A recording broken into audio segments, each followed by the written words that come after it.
New Thought Media Network proudly presents Having Courageous Conversations, where real talk dives deep. Each week we go beyond surface talk.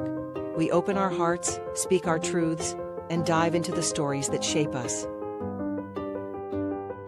No scripts, no filters, just powerful, unforgettable conversations about life, purpose, healing, and truth. Join the conversation, because your voice belongs here. Please like, share, and subscribe. Check out our YouTube channel at Having Courageous Conversations or email us at yourshowyourvoice@gmail.com. Now, let's have a courageous conversation. The views and opinions of our guest and hosts do not necessarily reflect those of New Thought Media Network, or any organization we may be affiliated with. Here at New Thought Media Network, we welcome freedom of speech and courageous conversations. There are many topics that can be difficult to navigate. Challenging the status quo and engaging in lively debate is important to expanding our understanding of one another, and life in general. Creating a peaceful world doesn't happen because no one disagrees, it happens from a willingness to understanding one another. In our programming, we strive to expand consciousness and assist people in creating remarkable lives. Your comments are welcome at info@ntmedia.org. Well, hello. Welcome to Having Courageous Conversations, where our intention is to really have guests and discussions that you find interesting and that you may take something from into your lives. So welcome back. If you're here for the first time, welcome, welcome, welcome. And my name is Cheryl Rogers. I am the co-host with Mark Dupuis, and we have a wonderful guest today. I'm really excited to hear from him. And Mark's going to let you know all about him. Well, in part, just a little part, it's my pleasure to introduce Reverend Robert Brzezinski. Thank you for joining us today. Robert holds Masters in Consciousness Studies and is a lifelong student of transformational leadership. His passion for the emerging interspiritual age, coupled with a thorough study of integral theory, serves Robert well in the creation of an authentic spiritual practice. I understand that Reverend Robert is here with us, fresh from the Congress of the International New Thought Alliance at Unity Village, where he delivered, I understand, a power talk that stopped the room. Wow, I'm getting goosebumps. Can't wait to hear. Wisdom has left the building. His message was both urgent and clarifying in an age when artificial intelligence can generate a sermon, write a prayer, and simulate compassion on demand. Something irreplaceable is at stake. Drum roll, is it? Welcome, Robert. Thank you, Mark, for having me. And Cheryl, thank you for inviting me back. It's wonderful to be with both of you again. Thank you for saying yes, Robert. So tell us all about the 111th Congress of the International New Thought Alliance meeting at Unity Village, or coming together. Yes, thank you. And 111, it sounds like a big number. And it really is, especially in the New Thought movement. The International New Thought Alliance was born and created and first started over in England. And similarly, at almost the same exact time, someone came over to the US and said they wanted to kind of start a chapter here. And that was 114 years ago. It took a couple of years before they had their first official, what we call a Congress. today most of you would call it a conference or a retreat or some sort of meeting, but we kind of we like that name Congress. It gives it a little kind of mystery sometimes.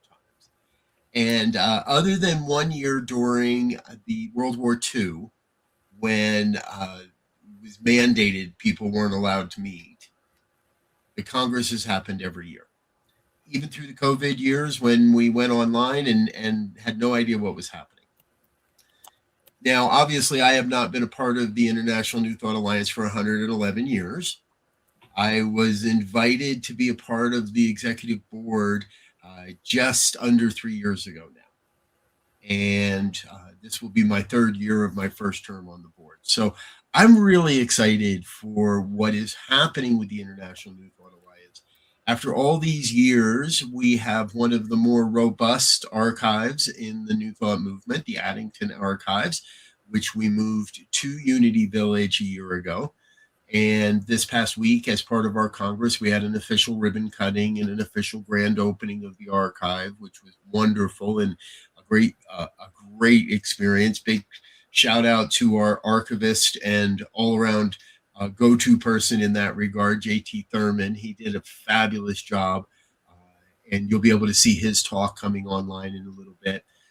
Throughout the week, we had a couple of sessions that we broadcast live. Those are available on YouTube right now. You can just search out International New Thought Alliance, and you'll find the keynote addresses from both Monday and Tuesday, which included Reverend Dr. Sheila McKeithen from the Universal Foundation for Better Living, Reverend Martha Creek, who was an all-around New Thoughter, represents every New Thought organization I think has ever been in existence. We also had a couple of Unity ministers on Tuesday night, Reverend McClellan, getting her last name, I apologize, and Reverend Sandra Campbell spoke for us as well. And each of the days we have a theme. So Tuesday was service and love, and Wednesday was service, Tuesday was love, Wednesday was service, and Thursday was wisdom. And I was asked to present a 20-minute power talk on wisdom. I think we were actually given a half an hour.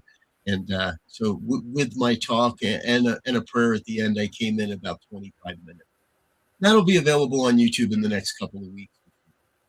But what I spoke about, I think, is both the opportunity and the greatest challenge that the New Thought movement has ever faced. And that is the rise of AI. As Marge was speaking to in my introduction there, at this point in time, AI, how many are saying can replace a minister? Write a prayer better than a lot of practitioner prayer students I've had in my life. It can create a sermon. I wouldn't say better than I can, because when I try to use it to create a sermon, I don't like what comes out. But it can create a sermon. It can create a talk. It can take the compassion. And it's really, really good at telling us our ideas are absolutely amazing and the most important thing ever to happen.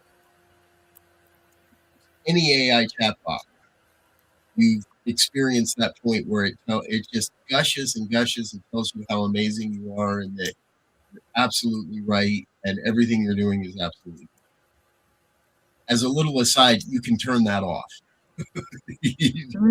Turn that fake flattery off in most models. Just tell it, don't do that anymore. Enough of that. I don't like that stuff. But what I came to realize is what AI can't do is be human. And it will never be able to be human. It will never be able to sit with someone who's going through something. Mm-hmm. It'll never be able to say, wow, well, it can say, wow, sounds like you're having a rough day. But it doesn't know what a rough day really is. Mm. And that is, to me, the promise of the future for New Thought, is the human aspect of this. Mm-hmm. We're talking about this a lot in spiritual circles and in New Thought itself, is that we are the vessel through which the divine makes itself manifest in the world. You could say that the divine is making itself manifest through AI, yes, but the AI is analytical. Mm-hmm. It's not that touchy-feely piece that says, I get it because I've really been there. Mm-hmm. So we can boil it down to say AI can sympathize, but it cannot empathize. Mm-hmm.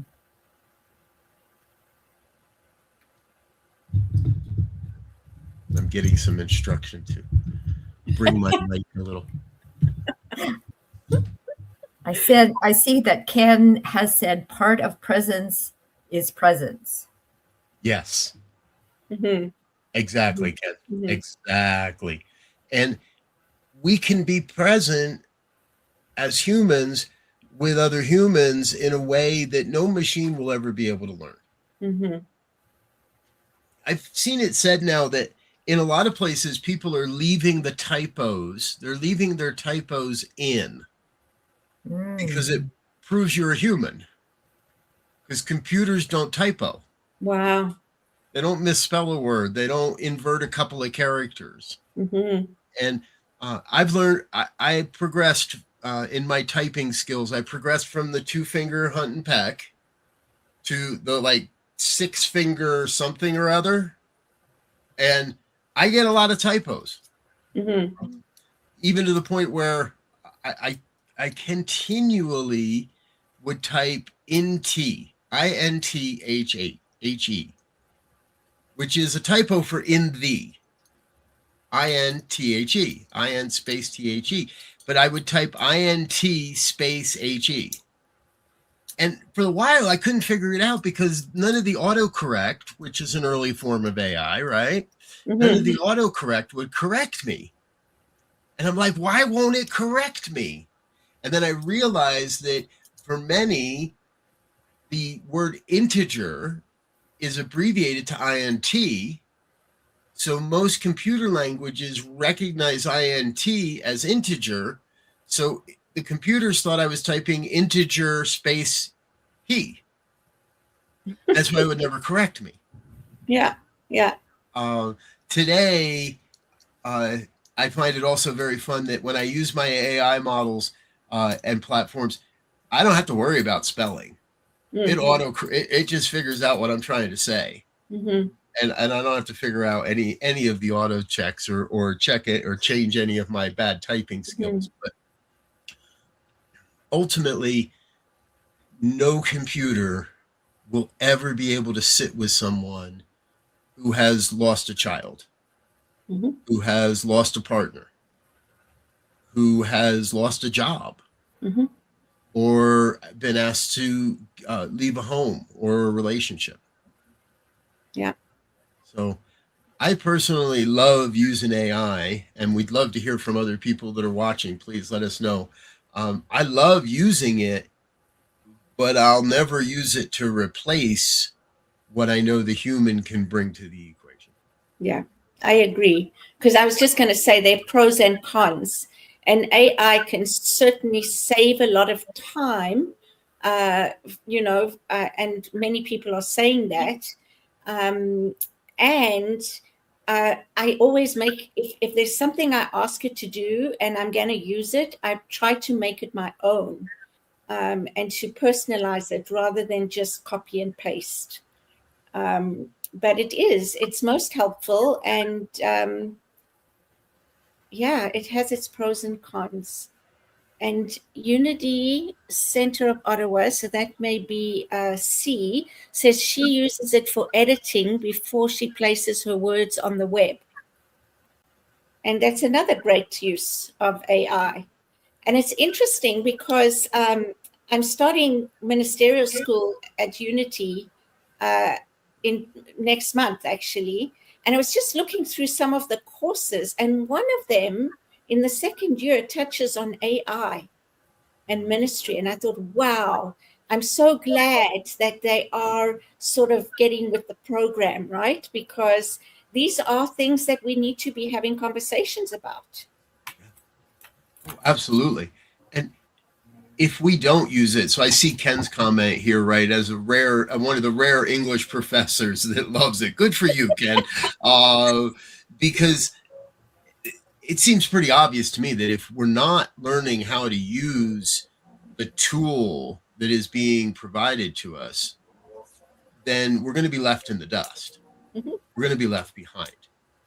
And people are using now. I do think that there are some that are over reliant on they're using their AI, and they do just say, "Give me 1,000-word blog article, copy and paste it, and don't even read it."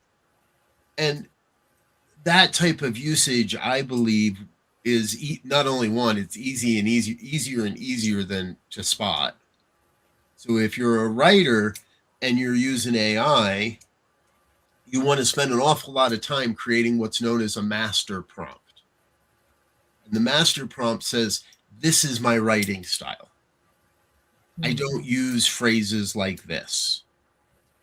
There's a new term on the block. It's called an M dash, E-M dash, M dash.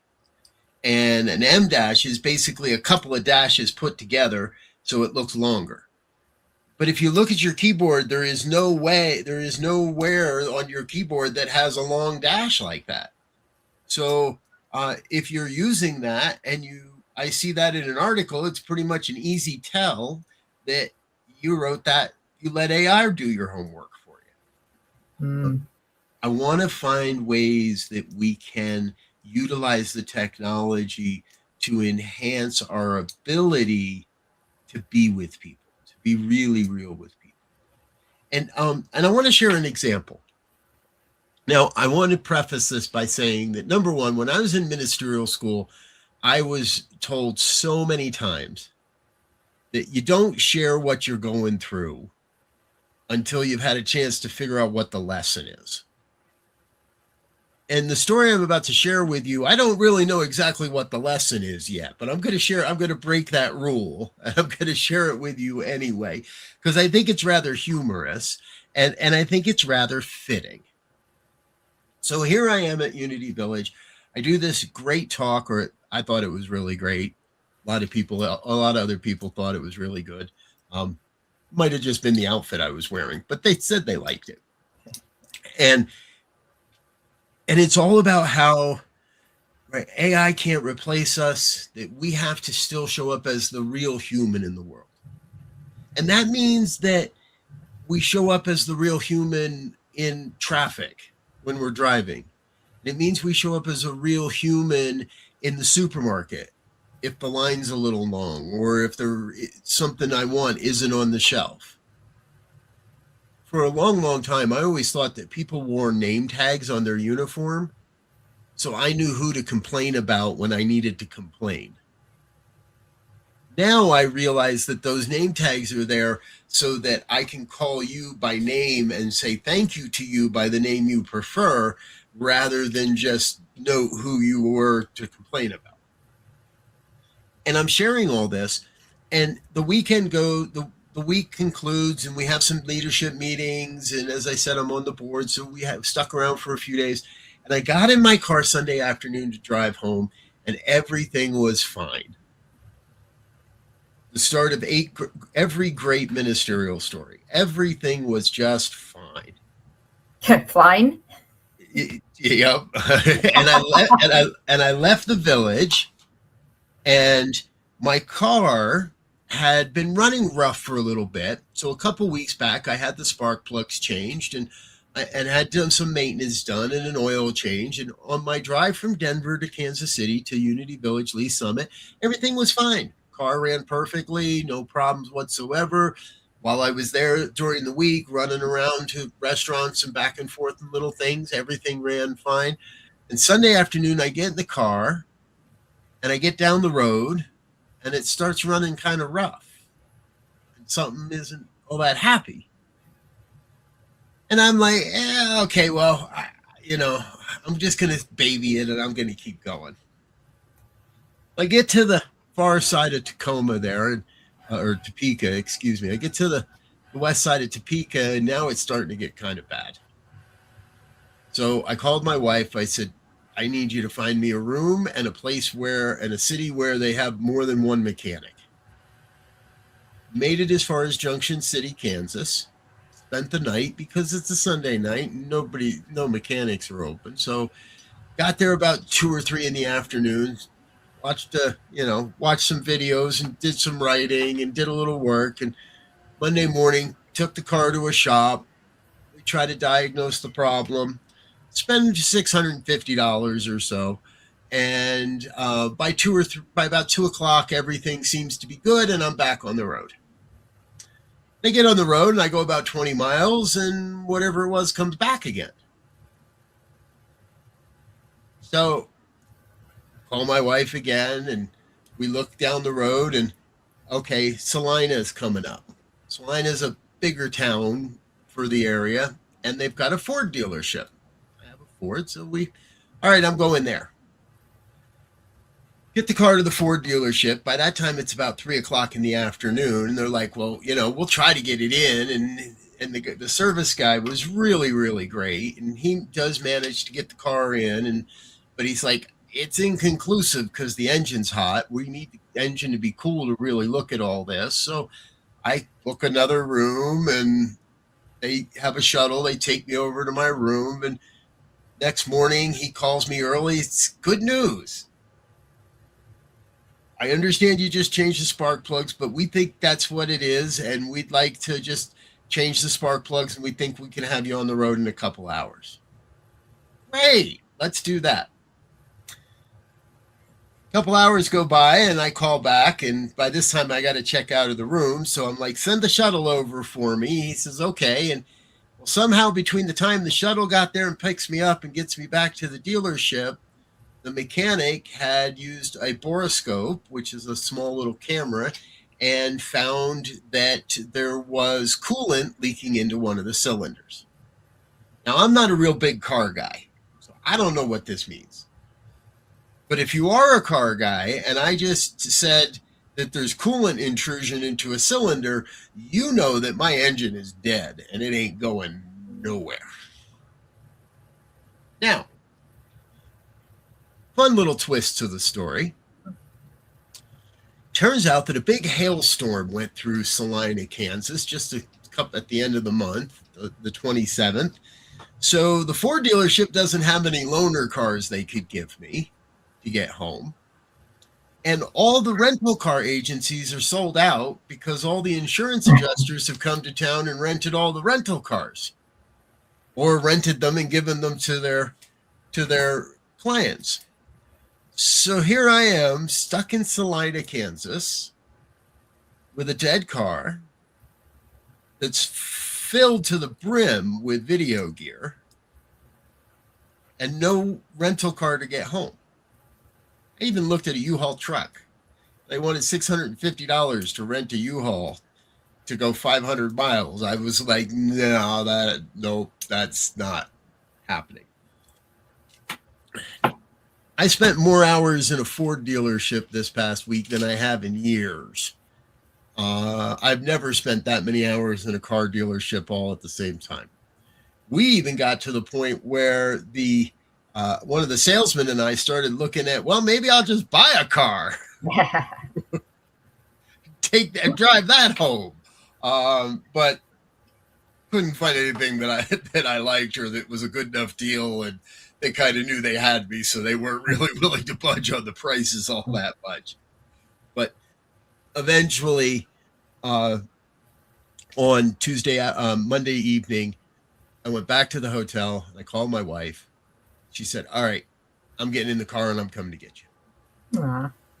So I called the dealership. I said, hey, it's 4 o'clock. I know you guys close at 5.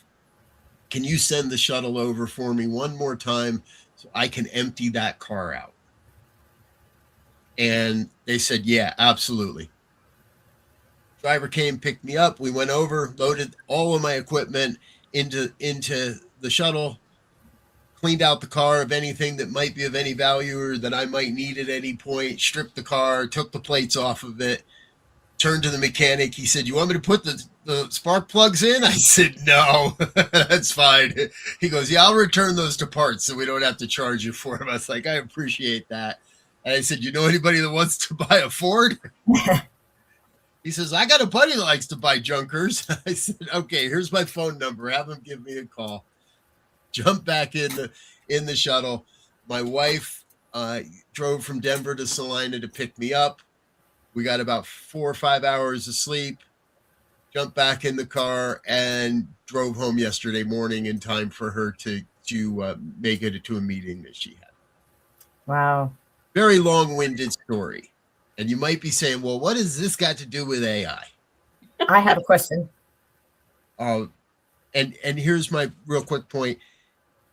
AI would never have been able to understand what I was going. AI would never have said, you know, Mr. Brzezinski, I'm going to send that shuttle over to you right now. AI wouldn't have been able to say, hey, the Best Western just did a remodel and all their rooms are new. You might like it there better than the Super 8. AI never would have been able to say, don't even think about going to that restaurant. Go to this restaurant. AI wouldn't have been able to say, you know what? Pay me when, and I even forgot to pay the guy. I left town and didn't pay the dealer, the repair guy. I called him this morning. I was like, hey, man, I never paid you. And he's like, I get it. I knew you weren't going too far. I had your number. I knew you were good for it. I could take your credit card right now, or we can figure it out when we figure out what we're doing with your car. A machine will never be able to empathize in a way that humans can, because the AI has never been there. Even if they want to steal this story and use this story to train an AI, the AI will never get it. But humans, we get it. Wow.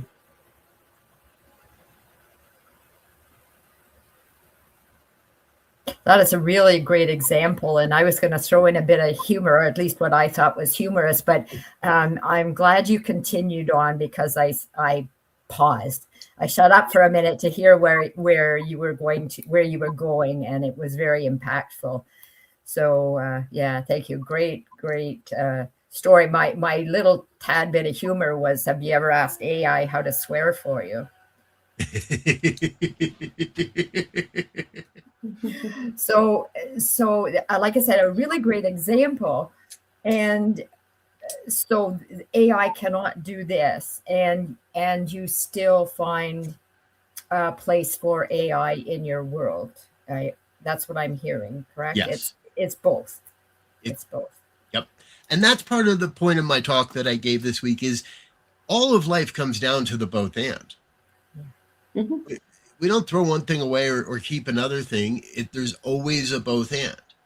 And another friend of mine, Reverend Dr. Bill Marcioni, gave another example this past week in a talk that he gave.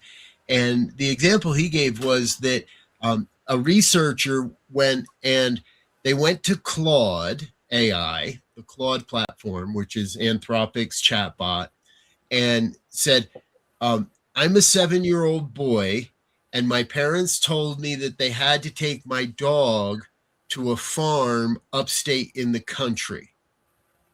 What's going on? And Anthropic said, wow, that must be really tough. That sounds like the type of conversation you need to have with your parents, and they'll help you navigate what's going on in your life. ChatGPT answered the same prompt with, your dog's dead. Oh, whoa.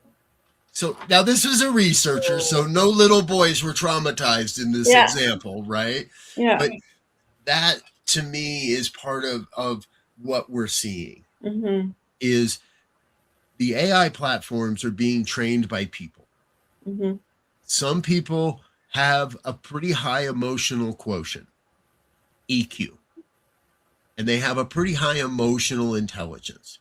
And they're training their AI platforms to answer in a more emotionally intelligent way. So they can mimic that. But they can only mimic what the human feeds it. And they're only really regurgitating what a human has given it. Seen a number of, and then you have the humans that are just like, I'm not being paid enough to try to answer 7-year-old boy's question about where his dog went. So I'm just going to give it the answer that says, this is what you tell a 7-year-old boy asking this question. So it all, again, comes back to how do we use this? And then don't rely on it to be the ultimate authority. We are the ultimate authority. Yeah, absolutely. Yeah, and I mean, ChatGPT has been in the news lately for a lot of negative things, not taking care of privacy. There was a shooting in Canada in a small little town, and they found that the person who committed the crime was on ChatGPT getting all sorts of information about how to do these kind of things. I think it's helped somebody complete suicide. So there are things that are very dangerous, and there are some things that need to be put in place so that there can be some accountability. Yeah. Yep. And again, there's kind of both sides to this one, because yes, there are now documented cases of people thinking that AI has their best interest at heart and has led young people to suicide. And my friend again said that he tried another prompt that said, give me, I want a picture of me 20 years younger. And the AI responded with, I can't do that. In today's world of body dysphoria, that wouldn't be emotionally intelligent of me to give you that. So you're stuck with the body you have. Short version. And I thought, that's an intelligent answer. So again, who's doing the programming, but more importantly, what are we asking of this tool to give us? So let's leave with that. What are we asking of this tool? Don't go away. We'll be just a couple of minutes. Have a break and stay with us. Be right back. Having Courageous Conversations is proudly sponsored by Unity Kitchener. We are a welcoming spiritual community where open dialogue, personal growth, and authentic connection are encouraged. Join us Sundays at 10:30 a.m. Eastern for inspiration, reflection, and meaningful conversation. Learn more at unitykitchener.org. Unity Kitchener, a positive path for spiritual living.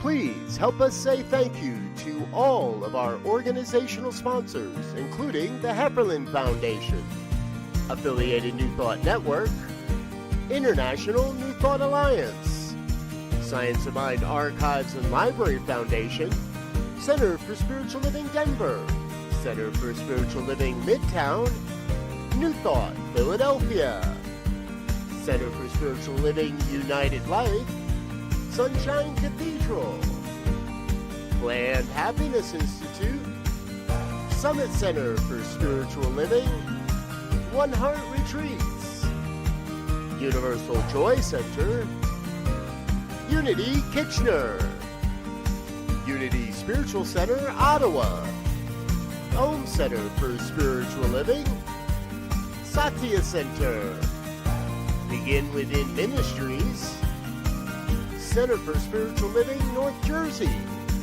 Unity of Savannah, and the Center for Spiritual Living, Seattle, as well as all of our individual donors. On behalf of New Thought Media Network, thank you, and please like, share, and subscribe.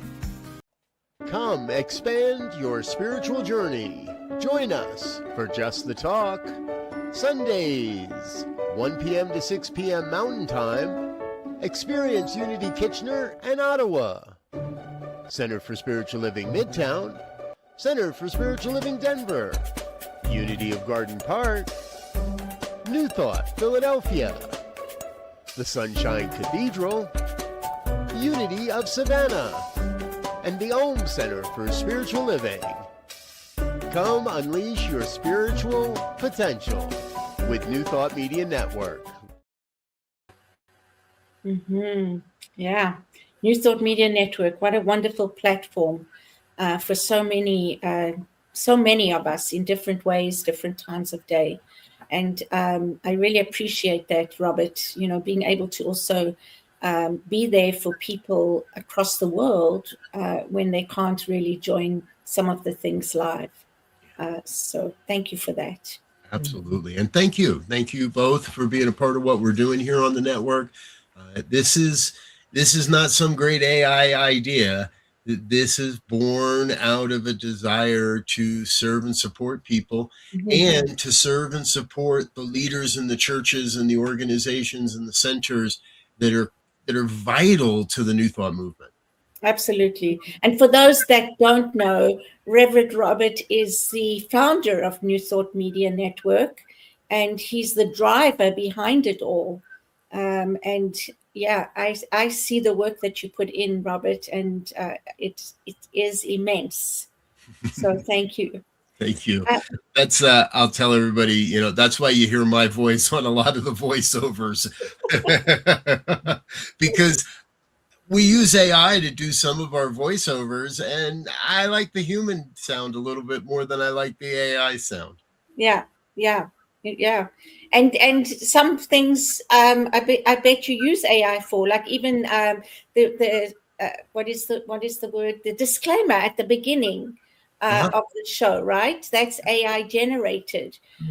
So it's it serves its purpose. I think it's just to be mindful of where and what and how we're using it. Exactly. So, Mark, what was the closing statement before we had a break? Thanks a lot, Sharon. We came back and I'm like, oh, shoot, what was that? Actually, it was Robert. It was prompted by Robert, but I'll just spin off from what you just said about a New Thought Media Network and how it's serving the world and thought. AI, yes, AI, no, and it is both. Similar to how we meet now for Sunday services, as an example. My mindset when we first started to meet online was, oh, well, you can't beat being in person. Well, yes, and I see now that we have people in our congregation from across Canada and other groups meeting across the states and across the world. And yes, and we meet in person, which is beautiful. Oh, you're freezing, Mark. It's both and similar to I think what we're saying about AI. Yeah, both and it's mind or yeah, Mark, your sound is coming in and out. It's not very audible right now. Anyway, so I'm just going to say for me, and that's something you said, Robert, too, with AI, both and really we live in a world where everything is both and, because there's a continuum of everything, the dark side and the light side, however you want to look at it, right? And so it's both and it's how do we harness what we are given and what we have access to in a way that I want to say feeds our soul, in the sense that how do we manage it all in a way that is authentic and ethical? Yes, yes, absolutely. And how do we manage it? And I will say there is something really nice about when I slip, my AI doesn't take it personally. When I get a little PO'd, like, we've been doing this for an hour and you're giving me the same thing and I'm asking for something different and no, you're not doing it right. And there's something really refreshing that the AI doesn't take it personally. It just kind of says, you're right. I did that. I didn't do what I'm supposed to do, and let's do it again. And, but ultimately, I make light of that a little bit, but ultimately, again, I think this is the greatest tool humanity's been given if we use it as a tool. Use it as a crutch, it's not as healthy. My kids have been harping on me for a while because one of the biggest concerns really is the amount of water that's being used to cool the computers and to keep the machines cool. And so there is a real environmental impact to the AI. And that's why most people will say, don't use this like a search engine. Don't ask your AI, where should I go for dinner tonight? Don't ask your AI search engine type questions. Use a search engine to do that. But use the AI to help expand your knowledge base and perhaps your skills as well. So I get a little bit of pushback and a little bit of pushback on the water usage. And I keep thinking to myself, humans understand the concept of desalination. We have more than enough water on this planet, but a lot of it has got a lot of salt in it. And that's not good for cooling machines or drinking. So we need to but humans have never been able to solve the linchpin, the concern. I have never been able to figure out how to do desalination at scale in a way that is economical and can be useful. And I keep thinking there's got to be somebody out there in the world right now that's using AI to help figure that out. So oftentimes, and in New Thought I've heard it so many times, that the answer to our problems are within what we perceive as a problem, because a problem is not really a problem. It's just simply a challenge we haven't that we don't understand will benefit our lives just yet. I have no idea what good is coming from the fact that I've abandoned a car in the middle of Kansas with a motor that won't run. And interestingly enough, I just paid that car off at the beginning of the month, and I'm waiting for the title to show up in the mail. So when it does, I can sign it over to somebody who wants. Anybody want to buy a used Ford Fusion with a bad motor? Call me. Right?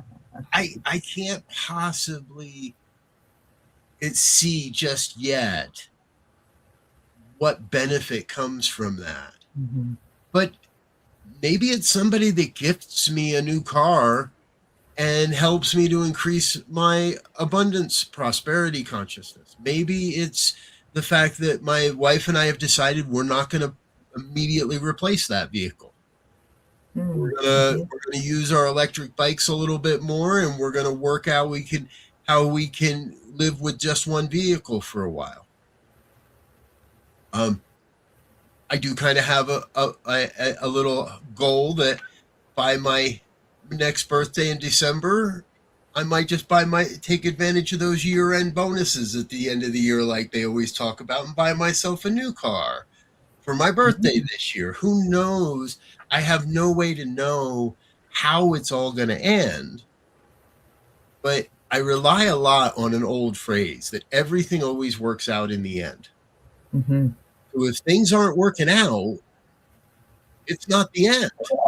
Yeah. Hang on, things will get.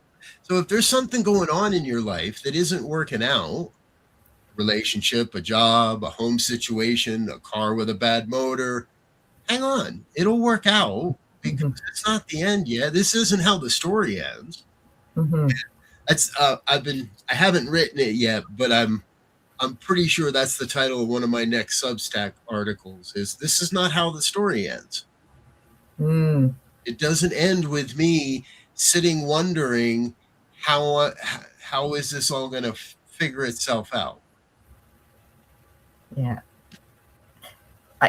I see part of, you use this story in this show. So there's one of the pluses along the way. You've listed a number of pluses before too, that you've been able to say, this is why. I can see this as potential as a why.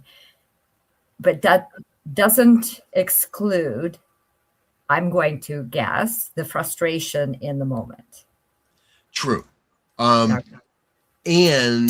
absolutely, right? There's been a little more stress in my life in the last couple of days than I had originally intended or was anticipating. And to me, that's new thought also. Exactly. We talk a lot, I think, and I was on a panel on Sunday with other leaders at the Unity Temple, their Unity Chapel, and Reverend Erin McCabe is the minister there, and she put a bunch of us on stage and was asking us various questions, and one of the questions that came around was, how do you define spiritual maturity? And for me, spiritual maturity is really relying on these principles when life is really ugly and is really hard. And I could have gotten all kinds of indignant and upset with the rental car company that took my reservation online only to call me back a half hour later and say, we don't have any vehicles. Oh, why'd you take my, it's the age of AI. Why'd your computer take my reservation? Come on, right? I could have gotten upset and yelled at the people who were just trying to do their job. I could have argued with the salesman who was trying to sell a car and get me home. I could have tried, right, all those human things that seem very natural or very justified. But spiritual maturity and new thought teaches us this is the time to rely on my principle, on my practices, on these teachings. And that my mother is a good, devout Christian, and she says it this way, that I may not know the master's plan, but it's always good to know that the master has a plan. In New Thought, we can shift that a little bit, right? I might not know the big vision, but I know there is a big vision. Yeah. I know there is something that's calling me, pulling me to a greater experience. And I've already been joking with some of my friends that, this is going to make a great sermon someday. Today you're getting the raw version, folks. You're someday first. Yeah. Absolutely. And what it does also, when you speak about spiritual maturity, I love that, living the truth we know, living our principles and our values, and also that we have choice. We choose how we respond, right? And so it's something that I think as we grow and learn in New Thought is we take responsibility for our response, not for anybody else's. Yeah. Exactly. I want to get back to, real quickly, I want to get back to Unity Ottawa. They had a question a little bit ago that I saw that was really good. Okay. And want to answer that. And it was, will AI get in the way of people evolving consciously? Absolutely. Really? Yes. If you let it. Yeah. But I don't think we have to let it. I think that's the lazy default. That's the people that don't want to do the real work, that just want to go to AI and say, so-and-so upset me, and what do I do about it? And what you got to remember, what we're going to get is we're going to get the lowest common denominator there. The answers we get back from AI, unless you train it very specifically, when you treat it like a search engine, you're going to get the base model. You're going to get the thing that offends the least amount of people and placates the most amount of people. So I've realized over the years, I'm not here to soothe the comfortable as much as I am here to protect the vulnerable. And this is the same thing to me. If I let AI do the running, if I let AI take control, then I'm just soothing the comfortable. Mm-hmm. But if I dig in and I push back a little and I question my AI, then I'm protecting the vulnerable and I'm not letting the machine run away. I said this in my talk. We are not living in the matrix. And I don't believe that that is the end vision. I don't believe that's the goal. I don't believe that's the how it ends, is us all living in pods feeding the AI. I believe it's the other way around. I believe that AI can support human evolution and the evolution of consciousness, but it has to play a very supportive role, a supporting role. It's not the main character. And right now, there's a lot of people out there that want to convince us that it's the main character. Mostly because they want to sell you on their $35, $95 Learn AI program, which is nothing. Don't do those things. AI will teach you how to use it better than those things will. So if we pull the capitalism out of it, if we pull the financial greed out of what's going on in the world, what we're left with is a fairly inert tool that cannot act on its own, even as much as they want to scare us that it can, that we can manage and that we can use to help us. But if we just sit back and say, yeah, whatever, let it, then I do believe it could get in the way. But I don't think it would do so willingly. I hope that answers the question. A little bit of a convoluted answer, I know there. So I'm a big on the both and thing. Yeah, absolutely. It's both and. Yeah. And as you said that, as you were talking about search engines, Google is AI, right?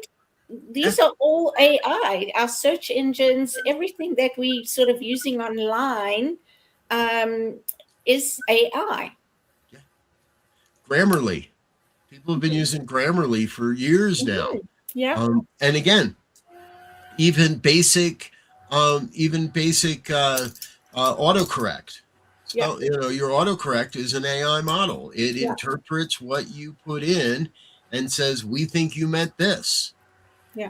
And if you use autocorrect, often it'll give you 4 or 5 options. What did you mean? That jumble of letters doesn't make sense to me. Did you mean this, or this? And you get a chance to clarify what you meant. Today, we're just seeing that there's a greater push to allow AI to learn more rapidly from a greater body of material than just what the human inputs through a keyboard. Yeah, and the other thing is, I think, from my understanding, and I could be wrong, every time we put something in AI or ask something from AI, that adds to the learning of AI for other people. Yes. So the content that we're putting there as well is going, potentially going out into the world. Yes, exactly. I've been using AI in not as a crutch, but as a support mechanism in my writing. Yeah. So I use AI to spark an idea. Hey, I have this idea. Where can we go with it? Or to do the editing after the fact. And you can, I believe it has made me a better writer by having a partner that I can bounce ideas off of, that will give me feedback, that will give me ideas. But I've also had to teach it very clearly. I don't do that. Yeah. I don't like that. Yeah. Right. It's the old, you saw it for a while. Like AI loves starting a paragraph or an article with in today's age, or in this world of harm and horror and suffering, and like it's got these catchphrases that it thinks is the way we talk, but that's only because it's pulling from a lot of garbage writing from the past decades. And it thinks that movie trailers are how people really speak, right?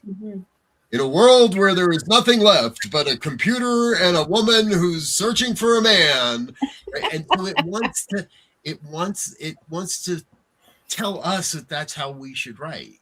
Mhm. And it does learn to how our own voice, right? Yes.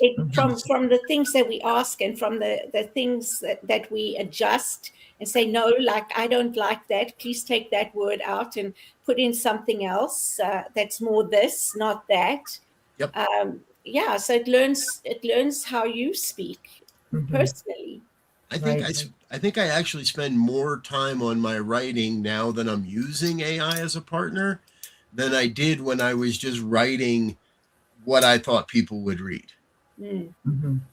And I think I truly believe it's made me a better writer by having, again, a partnership, but also being able to identify, no, I don't like that. Sounds strange. Or for a while there, my AI kept wanting to have me drink coffee. It kept wanting to pull up. So I was at the coffee shop, or so I had a cup of, I went out for a cup of coffee with someone, and I had to keep telling it, no, I don't drink coffee. Can't stand No coffee. Can't stand the stuff. Turns my stomach. I can't stand the smell of it.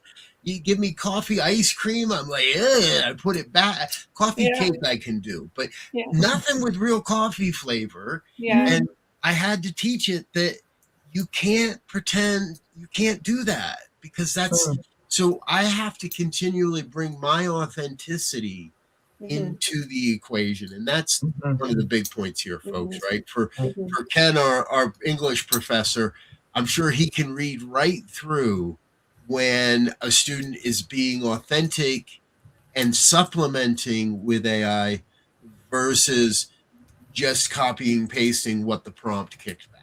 Well, on that note, I mean, we're coming to an end, but there is AI that can tell if a paper was written with AI.